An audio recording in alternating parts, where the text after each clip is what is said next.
Agora, chegou a hora de encher a nossa caixinha. Vamos ver como são as sílabas com 3 letras.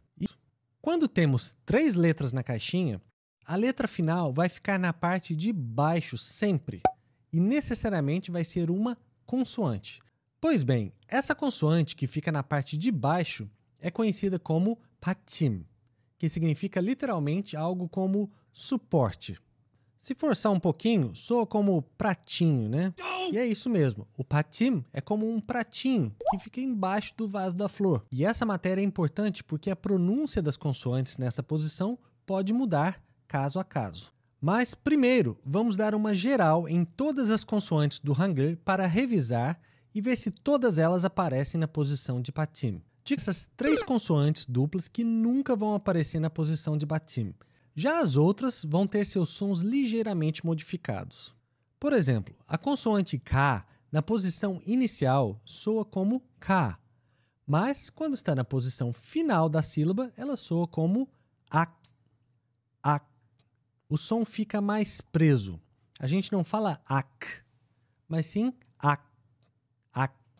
Como se estivesse segurando algo que não pode falar. Versão dupla e aspirada ter a mesma pronúncia. Ou seja, essas 3 sílabas são faladas exatamente da mesma forma. Ak, ak, ak.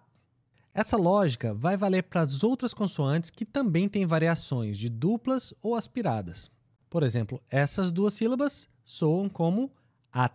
Essas 2 soam como ap. E como é que ficam essas 2 sílabas?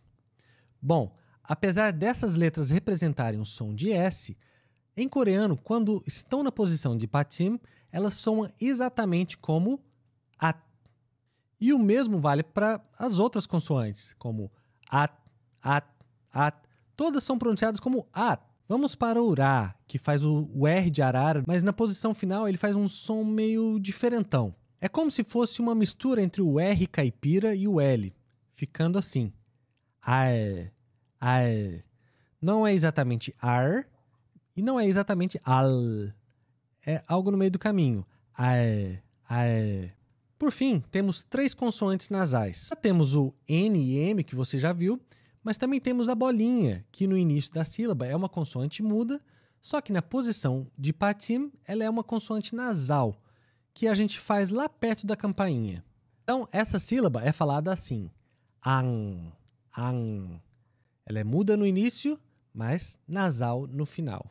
As outras 2 consoantes nasais também precisam de muita atenção na posição de batim. Por exemplo, em coreano, essas sílabas são pronunciadas assim. An, am.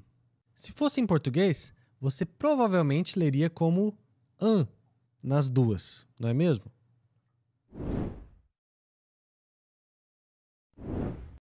At. At. At. At. Ak. Ak. Ak. Ak. Ap. Ap.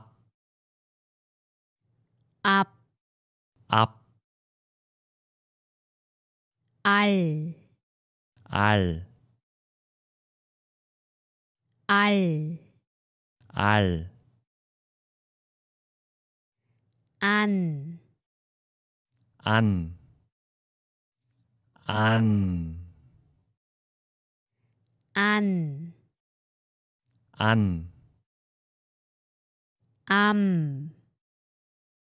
Am. Am. Am. Am. Ang. Ang. Ang. Ang. Ang. Ok, então para resumir, quase metade das consoantes faz o mesmo som na posição de batim.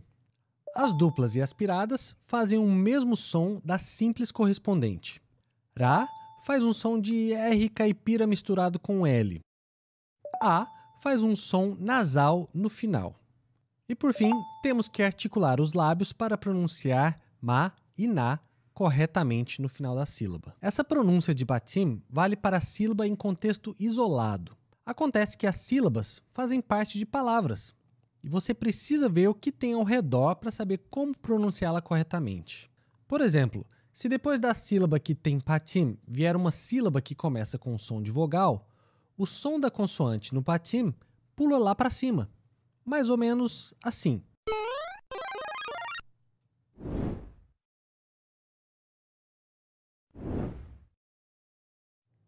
먹, 먹, 먹어요. 먹어요. 있, 있, 있어요. 있어요. 멀, 멀, 멀어요. 멀어요. 꽃, 꽃, 꽃은, 꽃은. Os únicos casos em que isso não acontece são com as consoantes Ra e A. Ra em posição de patim, se vier uma vogal em seguida, fica mudo, assim. 조, 조, 좋아요. 좋아요. E no caso do A, que faz o som nasal no final, esse som é mantido, assim. 강, 강,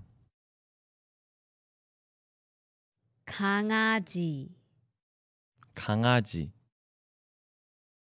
E as sílabas com 4 letras? Aquelas com o famoso patim duplo. O problema é que esse assunto é um pouco mais complexo. Ele traz muita dor de cabeça para quem está começando a aprender. E a verdade é que menos de 1%, ouviu bem? Menos de 1% das palavras do coreano são escritas com algum patim duplo. Então a minha dica é, não se preocupe com isso agora. E apenas aprenda a pronúncia caso a caso quando esse tipo de palavra aparecer.